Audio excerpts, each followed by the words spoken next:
कर्नाटक विधानसभा चुनाव के लिए जारी कांग्रेस के घोषणा पत्र में बजरंग दल को बैन करने की बात के बाद सियासत गर्मा गई। इधर छत्तीसगढ़ के मुख्यमंत्री भूपेश बघेल ने भी कहा कि यदि बजरंग दल कानून अपने हाथ में लेता है तो छत्तीसगढ़ में भी बजरंग दल को बैन करने का विचार करेंगे। मुख्यमंत्री के बयान के बाद विरोध प्रदर्शन हुए। वहीं राजनांदगांव में भी कांग्रेस के राष्ट्रीय अध्यक्ष मल्लिकार्जुन खड़गे सहित सीएम भूपेश बघेल के खिलाफ विरोध प्रदर्शन किया गया। प्रदर्शनकारियों ने नारेबाजी करते हुए दोनों नेताओं के पुतले फूके। पुतला दहन के दौरान पुलिस जवान तैनात थे, लेकिन प्रदर्शनकारियों ने पुलिस को चकमा देकर पुतले दहन किए और अलग जलते हुए पुतले प्रदर्शन करते हुए नारेबाजी की गई। जलते हुए पुतले को बुझाने के लिए जवानों ने काफी मशक्कत की, लेकिन पुतला दहन हो ही गया। प्रदर्शन में संगठन से जुड़े लोग थे, साथ ही भाजपा के कार्यकर्ता और पूर्व सांसद व प्रदेश उपाध्यक्ष मधुसूदन यादव भी प्रदर्शन में शरीक हुए।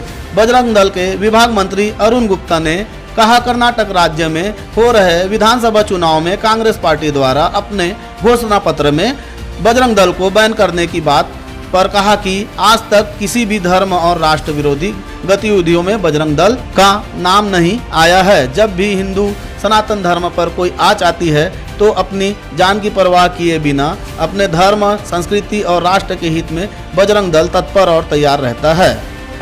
यह हम नहीं कह रहे हैं, बल्कि सूरजपुर दौरे पर रहे कैबिनेट मंत्री शिव डहरिया जी ने पत्रकारों से चर्चा करते हुए कहा कि भारतीय जनता पार्टी का देश की आज़ादी में कोई योगदान नहीं था और जब देश आज़ाद हुआ तो आरएसएस जैसे संगठनों को सरदार पटेल जी ने बैन किया था।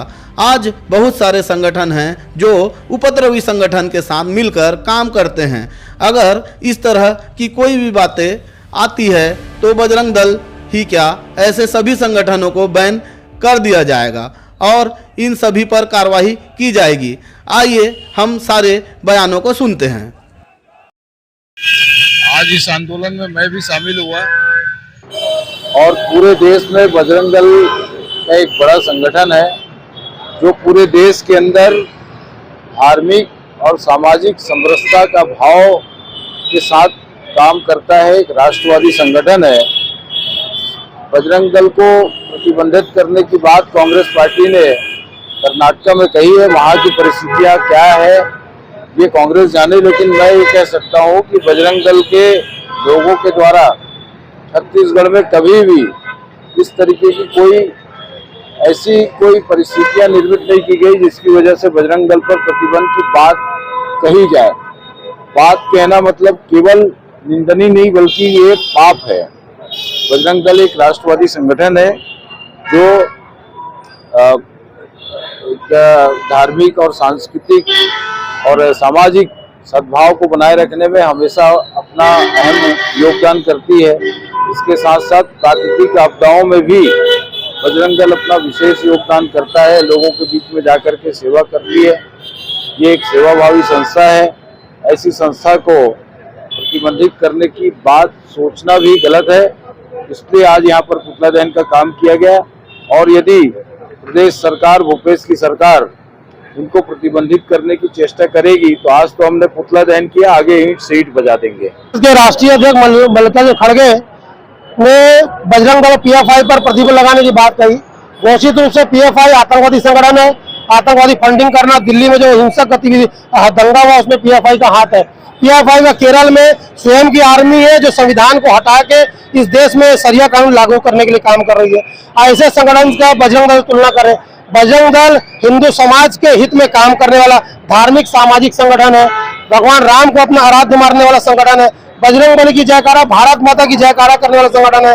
बजरंग दल का कोई भी आज से 1984 से कोई भी ऐसी गतिविधि नहीं है जो प्रतिबंध के लायक हो, मगर केवल तुष्टिकरण की राजनीति के लिए खड़गे हो चाहे भूपेश बघेल जी हो कुछ बयान को दे रहे हैं।